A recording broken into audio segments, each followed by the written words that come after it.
Patutnya Berada air semua. tutupan 30 hari bulan. Ha. Potong air, potong api patutnya kan. Apa lagi? Ada anak ayam ke bang dalam? Ada. Ini aja kerja kita. Kita kerja lain pun banyak. Orang kampung dah lah panas pasal lalat. Dia boleh masuk anak ayam pula lagi. Ni pukulan kopak je. Kopak ke? Kalau nak minta kopak, kita kopak bang. Kasih pijat. Sepatutnya hari ni hari terakhir. Nak tutup, tahu-tahu dalam ada anak ayam macam mana? Basah kepala kena kencing.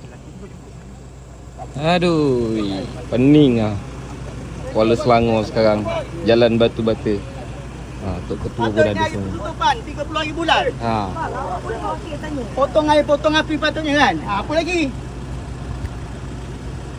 Ada anak ayam ke bang dalam? Ada. Ini aja kerja kita. Kita kerja lain pun banyak. Bukan ini kerja kita. Ya, memang panas lah. Lain dah panas.